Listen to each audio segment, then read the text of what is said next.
A Rádio FOP Educativa apresenta No Tempo do Samba, um tributo ao centenário do samba e à música brasileira.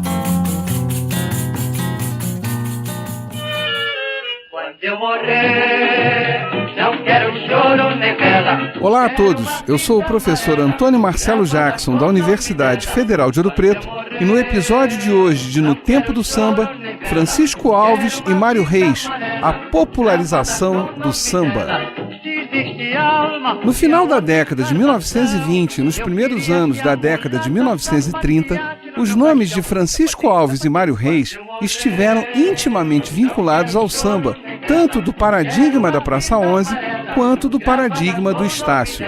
Isto porque foram os principais intérpretes desses compositores que, à época, iniciavam suas carreiras. Francisco Alves iniciou sua jornada em 1918 no Pavilhão do Meyer e depois no Circo Spinelli. Porém, como a cidade do Rio passava pelo surto da gripe espanhola, a empresa se desfez e o cantor apenas retomou sua iniciante carreira em 1919, em Niterói, com o mesmo circo devidamente reorganizado. Por uma dessas coincidências do destino, conhece João Gonzaga, filho da maestrina Chiquinha Gonzaga, que o apresenta a Senhor e, nesse mesmo ano, lança seu primeiro disco com duas obras clássicas de José Barbosa de Oliveira: O Pé de Anjo, gozação de Senhor, a China, irmão de Pixinguinha, em sua vendeta musical com os baianos da Praça 11, e Fala Meu Louro, outra gozação com o mesmo grupo. Vale como curiosidade que na letra de Fala Meu Louro, Senhor escreve: a Bahia não dá mais coco para fazer a tapioca, para fazer um bombingal e embrulhar o carioca. Assunto que voltaria mais tarde na clássica obra de Ari Barroso, No Coqueiro que Dá Coco, Oi, onde amarra minha rede, e já em uma outra Bahia fora de qualquer disputa entre os diversos compositores de samba. Mas, independentemente das pendengas entre os bantus cariocas e os iorubais e halsas, Francisco Alves, ou Chico Viola, apelido que o marcaria para o resto da vida, transitava sem problemas pelos dois grupos, a tal ponto que, por volta de 1928, conheceu uma nova turma que também buscava seu lugar ao sol, compositores e malandros do Estácio. Segundo Humberto Franceschi, o primeiro contato entre Alves e os bambas do Estácio não chegou a ser tranquilo. Em uma época em que não havia debate algum sobre os direitos autorais, uma das poucas formas de um compositor ganhar dinheiro era vender a parceria ou mesmo a autoria da música para aquele que iria cantar ou mesmo para alguém que, porventura, tivesse recursos e interesses. No caso de Francisco Alves, este entendia que deveria ser parceiro dos autores, e à exceção de Senhor, inúmeros grandes compositores aparecem na música brasileira tendo Chico Viola como parceiro, Ismael Silva, Noel Rosa, entre tantos. Assim, Alves teve contato com Bide, o compositor Alcebiades Barcelos, e dele gravou o samba A Malandragem. O problema é que no selo do disco, ao invés de aparecer Alcebiades Barcelos e Francisco Alves, como tinha sido combinado, apenas o nome do cantor estava impresso. Evidentemente, os compositores do Estácio ficaram com o pé atrás em relação ao já famoso cantor, e este, por sua vez, teve de cortar um dobrado para poder ingressar no grupo novamente. De algum modo, Francisco Alves conseguiu, e tanto isso é verdadeiro que pouco tempo depois teve seu nome grafado ao lado de Ismael Silva e Newton Bastos na clássica Se Você Jurar.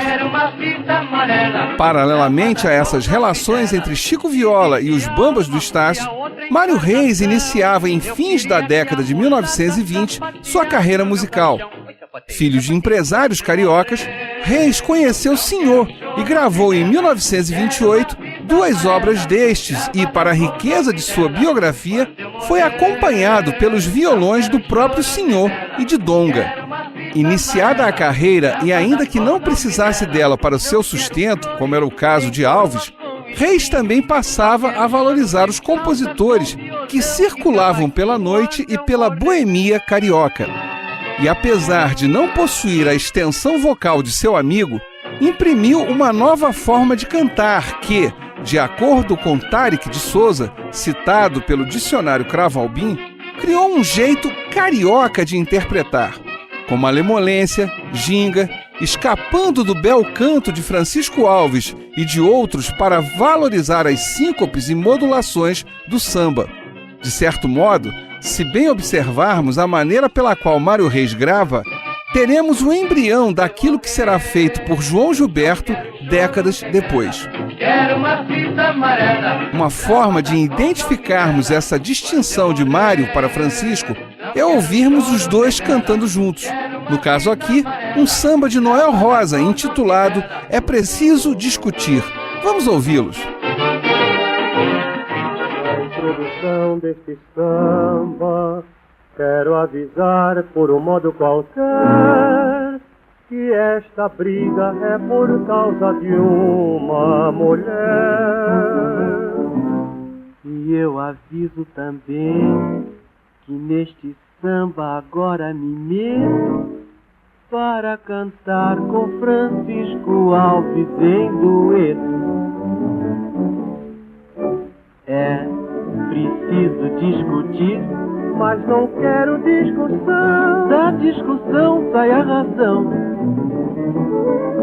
Mas às vezes sai pancada. A questão é complicada. Quero ver a decisão.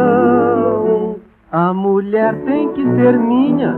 A mulher não traz letreiro. Foi comigo que ela vinha, mas fui eu quem viu primeiro. Ela é minha porque vi, mas quem segurou fui eu. A conversa já medi. A mulher não escolheu. E podes crer que é preciso discutir, mas não quero discussão. Da discussão sai a razão.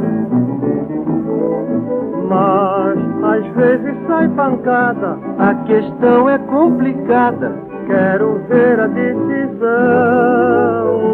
Já perdi a paciência. Eu por ela me arrisco. Sou capaz de violência, mas não vai quebrar o disco. Quanto tempo foi perdido? Perdi tempo pra ganhar. Ganhar fama de atrevido. Quem se atreve quer brigar. E podes crer que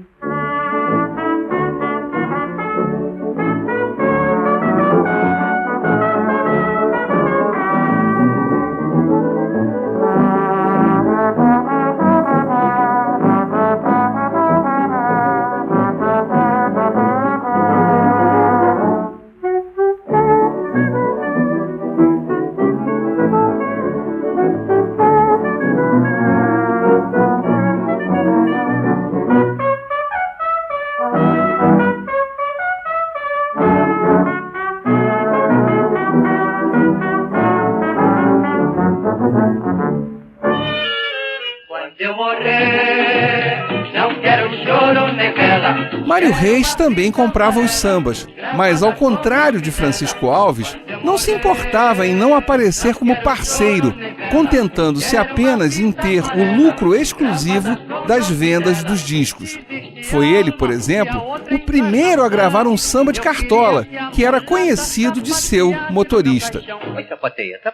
No final, o que nos interessa é perceber o papel que ambos os intérpretes tiveram na música brasileira, e mais particularmente no samba. Primeiro, por terem descoberto compositores que, não muito tempo depois, seriam classificados como fundamentais para a cultura brasileira. O segundo aspecto vincula-se ao prestígio que ambos possuíam junto aos teatros e às iniciantes rádios para abrirem as portas a esses artistas.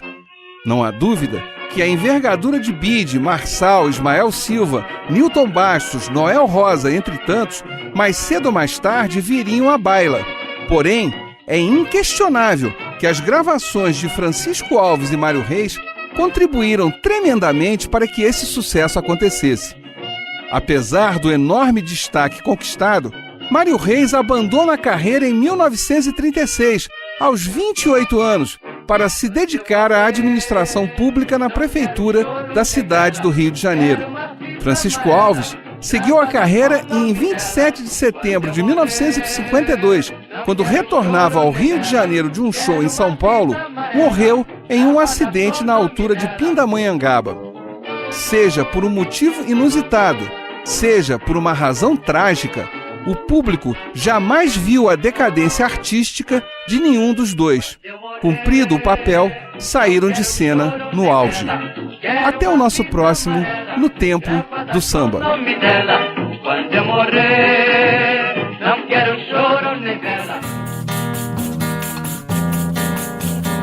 A Rádio FOP Educativa apresentou No Tempo do Samba, um tributo ao centenário do samba e à música brasileira.